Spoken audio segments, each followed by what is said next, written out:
thank you for joining us today for the another episode of the Wolfeboro Exchange, and I'm really digging this wood background behind me here. That's why I wore the crazy shirt today. I think it enhances my tan personally, so that's kudos to Tim back there for the wood background. I think we're going to change that up though soon, especially as we roll into fall here pretty shortly.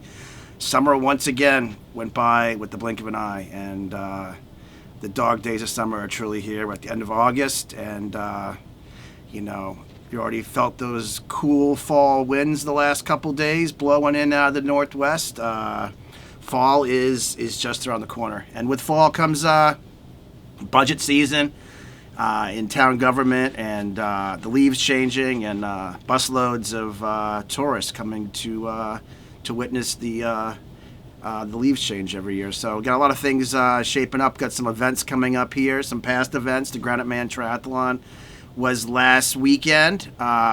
Big success for the Wolfeboro Parks and Rec, who puts that on every year. So that was a fun opportunity and to be part of.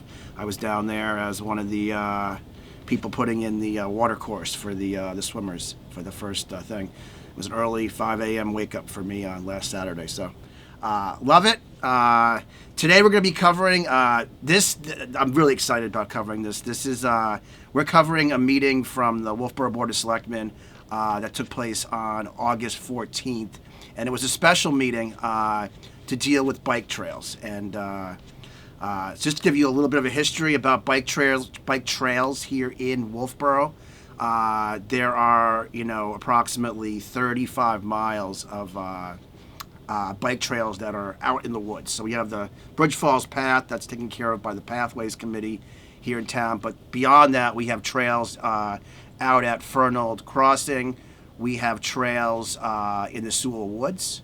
And then we have some new trails that were built recently up behind Abenaki Ski Area that kind of connects Abenaki Ski Area to Filter Bed Road, where the wastewater treatment plant is located. So this was a special meeting, and to give you some brief history, so Wolfeboro Single Track's been around for 5 years to a decade. It's a group of people that are very interested in promoting biking in the Lakes region. And promoting outdoor activities for kids and for adults of all ages. And biking trails in the last 10 years and biking mountains have really exploded all over New England. And it's a huge attraction for some ski areas that were kind of, at a point in time where they were seeing revenues decrease, but they were able to attract bikers during the summertime. So it's biking has just exploded in the last decade, and with that has come a newfound interest in building trails. So how this all kind of came about, and just to give you a brief history so you're better informed, but basically, Single Track built trails out in Fernald Station years ago, and then about 3 or 4 years ago, when it was my first time on the Board of Selectmen, not the first time, but my most recent time on, but in my first year again, it came to the attention of the town that some trails had been built out behind Abenaki, out behind the ski area. And there was questions about who gave the approval, where did the approvals came from. And after a lot of meetings and a lot of negotiation, come to find out that, the approvals weren't there for these groups to build.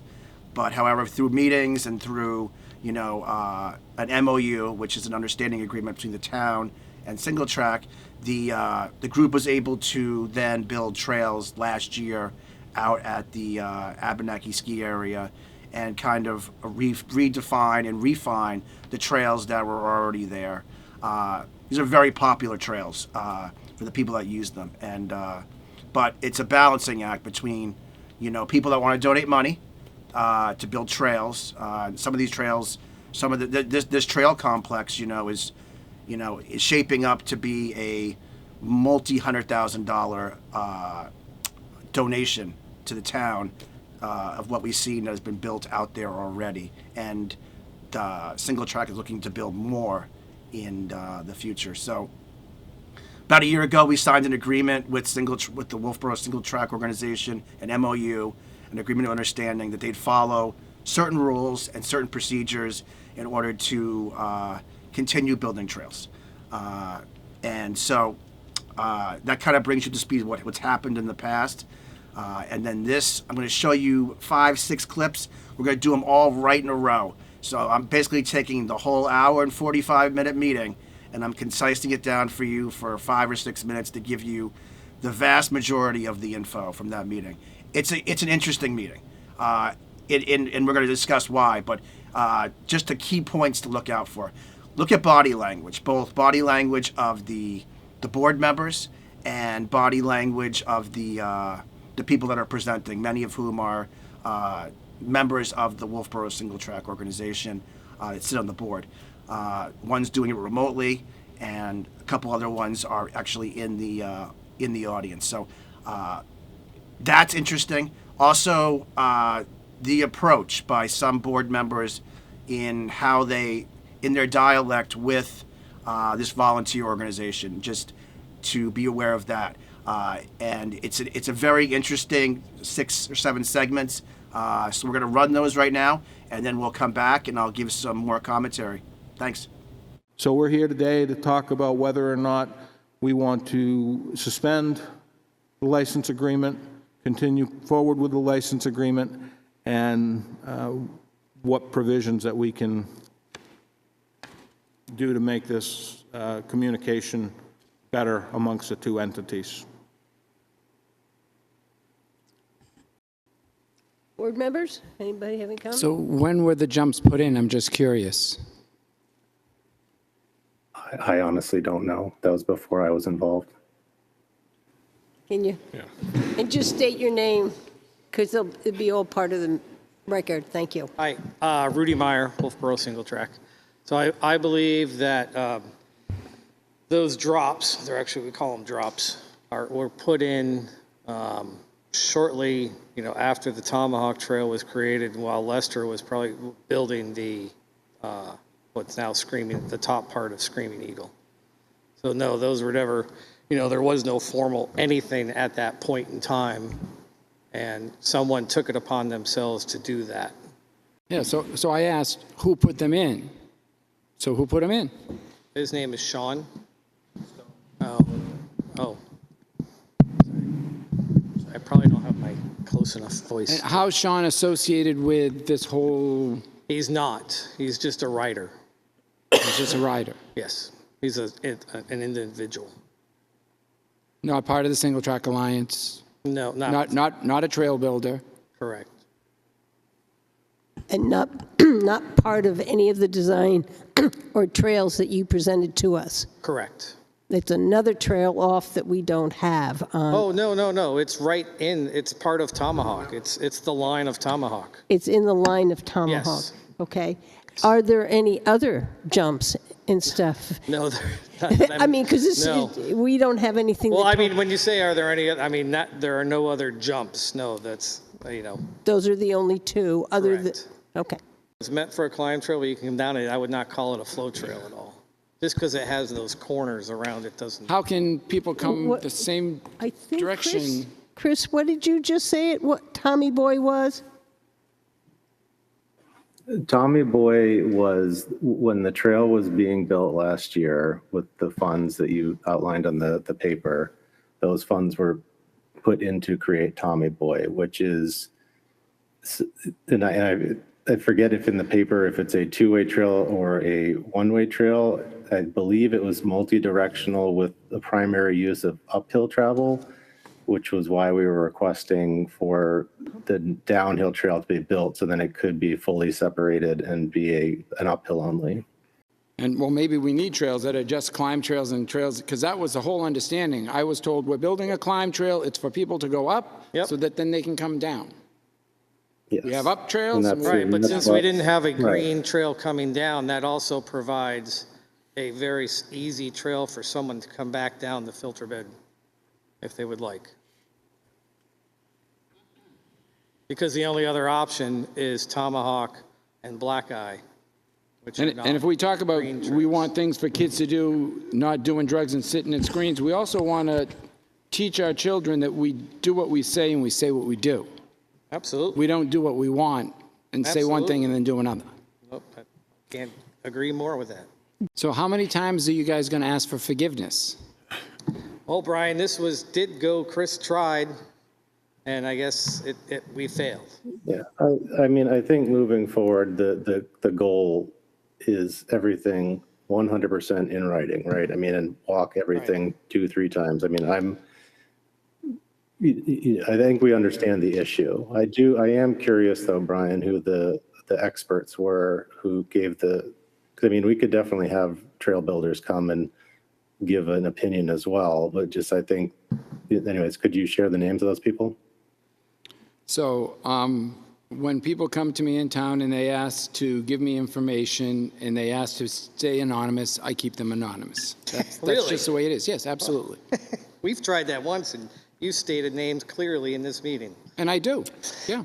No, that Absolutely. shouldn't have been disclosed. That wanted to remain anonymous. Well, I mean, I know, it's okay. I mean, I think if we're going to bring something into public session as proof, there needs to be proof of who actually said it. That's all. I'm ready, Linda. Okay, fire away. So here I am. I'm the bad guy always, and I really don't care. And I'm not against trails, and I'm not against biking. I bike 1,000 miles a summer, more on the street than on trails, but that's what I do. I also don't think that you guys are victims. I won't take that. You're not victims. You're smart guys. I see 3 smart guys there, and I hear a smart guy on the computer. You definitely should have known in Sewell Woods with Lakes Region Conservation Trust that you needed to ask them before you built trails there. You definitely. If you're going to go on this tirade No, I'm on not going- I'm not. unrelated issues, I'm not. then I didn't- allow us to speak to your. I didn't interrupt you. Okay, Stick, yeah, I am. Brian, So then just to hear. when we went on to, when Abenaki happened, everybody should have known that the Board of Selectmen is in control of the property that's public by the town. Even though it had been going on for years, everybody should have known that they had to talk to somebody, not just to Tavis in a sidebar meeting. Then you said that you guys didn't build. That wasn't us, by the way. Now, here's a question. Brian. Who paid and built Screaming Eagle? I'm just curious, because everybody says it was somebody else. I'm just curious who did that. Brian, Brian, let me get here. We accepted all those trails. I'm asking the question. It's a done deal. I think we're dealing with what happened with this contract. Except they just said today that they didn't have anything to do with Screaming Eagle. So, I mean, just, from my first, I'm going to leave a lot of this to the viewers because I think the viewers are in tune enough to be able to watch clips like that and make judgment calls on many issues. What I wanted to kind of highlight here was in a small town like Wolfeboro, there are many user groups, out there that are volunteers and that do wonderful things, whether it be bike trails or pickleball or pathways committees or the energy committee or any of these groups out there. These groups are made up of vastly volunteers. And the same with many of the different boards that operate in town, mostly made up of volunteers. So oftentimes you will be working with people that are on one board, on another board at some other point. And what I've always found, and what I've always thought is very important, is that you may work with one person and be opposed to what their position is on one issue, but then 6 months down the road, you could be working together on another board or organization where you share the same view. So I think it's important that we have people that are willing to sit on these different boards, be part of these different organizations like Wolfeboro Single Track or Pickleball that obviously want to have their voice heard.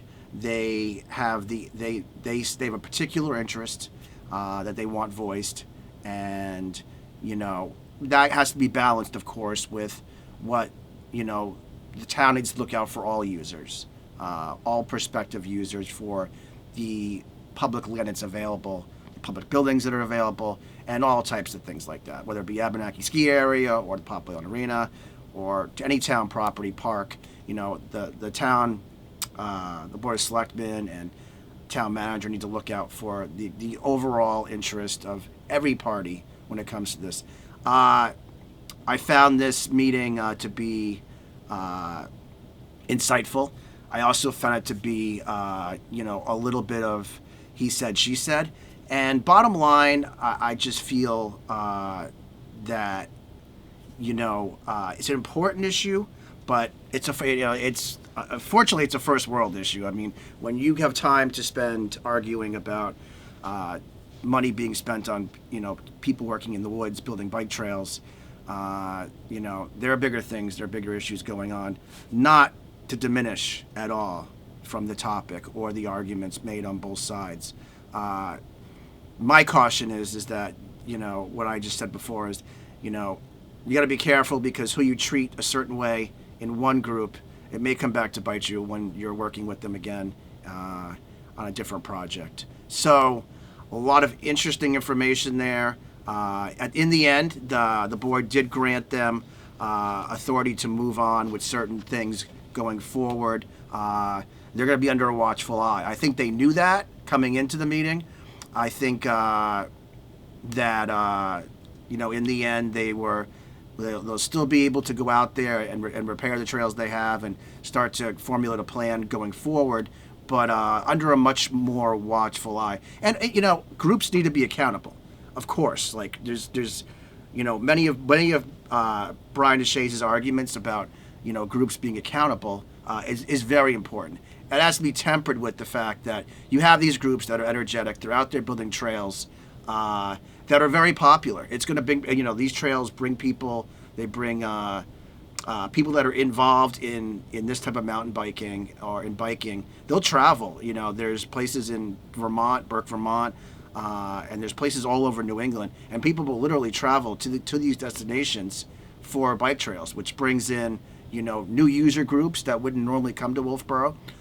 It brings in more revenue for restaurants and hotels and all the things that happen here in town. So it's exciting. So I hope to see this partnership between the town and the bike trails really work out, because in the end it's going to be a great resource for the town of Wolfeboro. It's going to be a great resource for bike riders and for outdoor enthusiasts of all types to be able to come here and use those trails.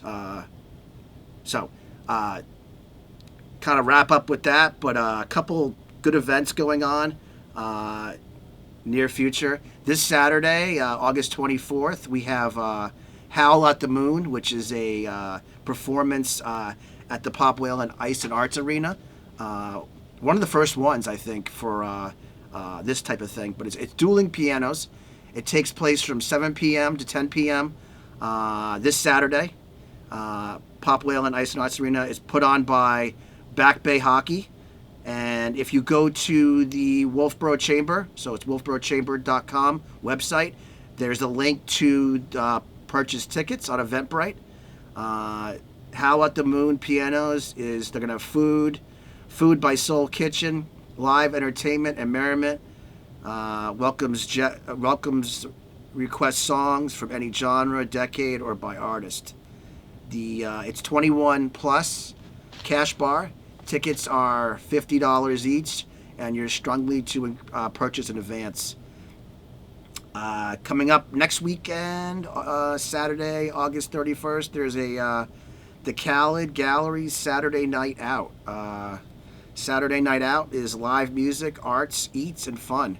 And that's Saturday, August 31st from 5 p.m. to 8 p.m. The Khaled Gallery is located down in the Wolfeboro Marketplace, which is in downtown Wolfeboro. kind of behind Lydia's Coffee and Nolan's Restaurant. So just to give you a frame of reference where that is. Those are the events coming up here in the next week as we wrap up August and look forward to September and Labor Day and the kids going back to school and all those exciting things that happen in September. So great discussion, and appreciate you joining us today, and I look forward to another show in the near future. Thanks.